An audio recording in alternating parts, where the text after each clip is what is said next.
Hello, everyone. The book we're going to be talking about today is exciting because it starts off with a horrible axe murder. Multiple axe murders, I should say. And it just gets creepier and creepier from there. And we're going to talk about all that in a minute. But first, I want to remind you that my book of short horror stories is called The Things That Happen at Night. It is available for just $3. There's a link in the description. You go there, you pick it up, you read it, and I hope you enjoy it. All right, let's get on with the video.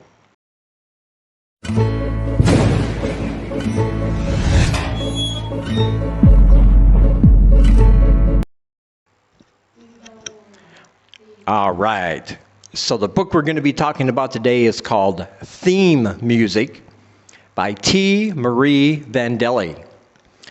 Came out in 2019, I believe. But the good thing about books, especially good ones like this one, is that once they're out there for people to discover for the first time forever, basically. And I was happy when somebody gave me this recommendation on Twitter. They said, check it out. I said I will, and now I finally have. And I was not disappointed. I believe this is the debut novel from this author, actually, and if that's any indication, you are going to love the things that they do in the future. I can guarantee you that. Because it starts out with our main protagonist. Her name is Dixie Wheeler. When she was just 18 months old, she witnessed the slaughter of her family, her older siblings and her mother, supposedly at the hands of their father with an axe, just sitting at the kitchen table one day, out of the blue. No indicators that he was snapping, had any kind of mental illness, anything like that. And supposedly he just went nuts, chopped them all up, slit his own throat, and left her as the only survivor. A friend of her older brothers came through the door after it was all done, discovered the grisly crime scene, and so she has a stigma about her of being the Wheeler girl. They actually gave it a name, the Wheeler House Massacre, you know. And she's the sole survivor. She has the nickname Baby Blue because that was a song that was playing on the family stereo very loudly as this event took place. So it's fair to say that she is a little bit messed up in the head. She went to live with her aunt, her father's sister, who kind of raised her from that point. And her aunt despises her father for what happened. However, her aunt doesn't feel that it's right to go into too many details about what happened. So all of her life, she's kind of left in the dark. She doesn't really know all the details of that night because they're just trying to protect her mental state. Because, of course, something like that will mess you up no matter how old you are, I think. And we see signs of that in her as we go through the story. Little quirks, little things that just don't appear right. Let's put it that way. She does have a boyfriend now. We fast forward 20-some years, and she does have a boyfriend now. But she gets the opportunity to actually move back into her old family home where this event took place. Now, is this a good idea? I think most people would agree probably not. But she decides this is where she wants to live. She has a connection to that home, even if it's a horrible one. And she doesn't feel she's been given all the answers she's been seeking all these years about what actually happened. And her boyfriend, even though he loves her, he's not going to have anything to do with it. He is not going in that home. He doesn't think she should go in that home. It puts a strain on their relationship, but she is adamant she is going to live in the home where this horrible axe murders happened. And she does. And that's where things start getting really creepy, and they start picking up. Because she gets her hands on an old police file from her father's brother, and her father's brother, her uncle, is the only one that's convinced that her father did not do this thing, even though all the evidence points to the fact that he could be the only one that did it. But her uncle is adamant and has been for years, causing a rift in the family that her father could not have done this horrible deed. There was no way. And he has in his possession a police file with some crime scene photos, very grisly crime scene photos, as you'll read about. The statements from all the police officers and all that. And so Dixie decides to go play detective, try to see if she can figure something out.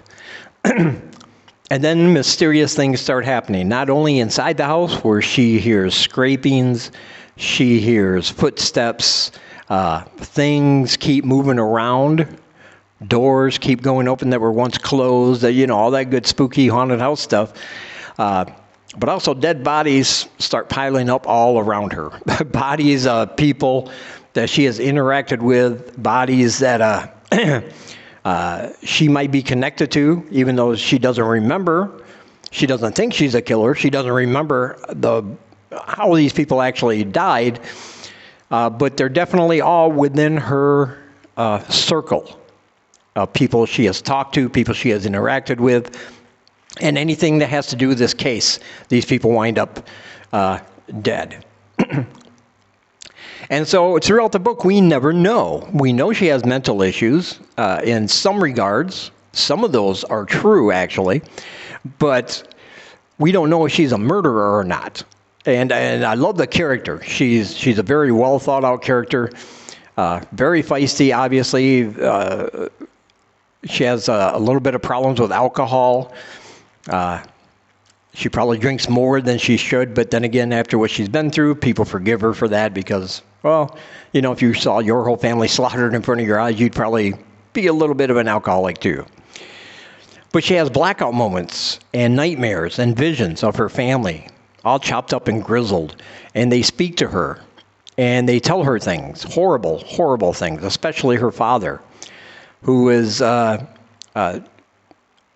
supposedly trying to get her to follow his legacy, to kill people, perhaps kill or harm herself as well.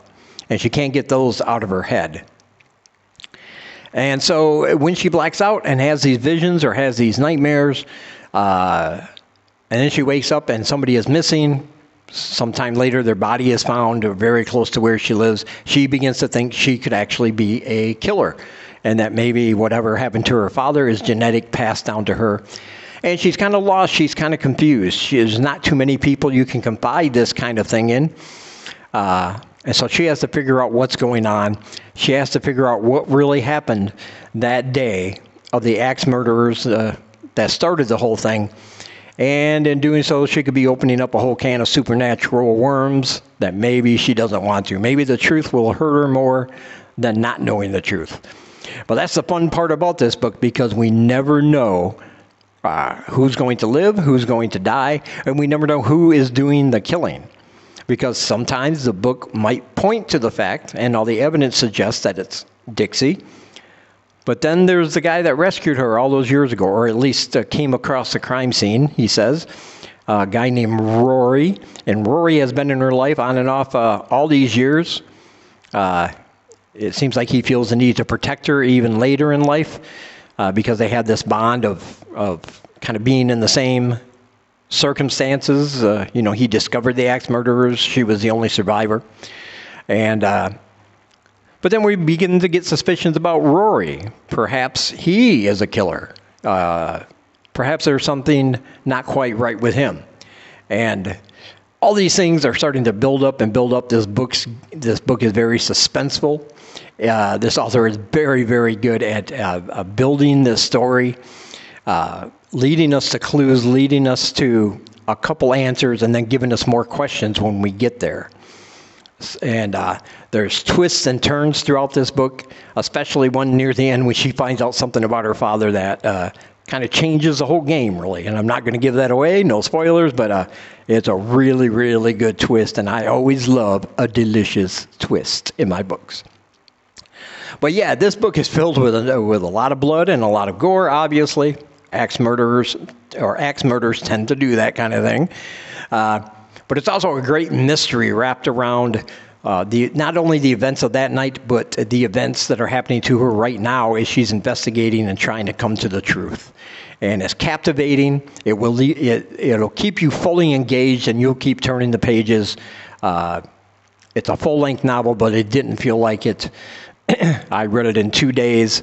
It's fantastic. Of course, I highly recommend it if you have not read it yet. Definitely pick up this one, Theme Music. And I will leave a link below to Amazon so you can purchase it there if you want to.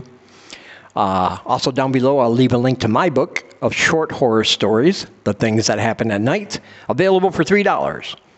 My Instagram and Twitter are down there if you want to join me on there. I'd love to have you. And as always, thank you for taking some of your time, spending it here with me. I really, really appreciate you guys watching. And until we meet again, keep reading spooky, my friends.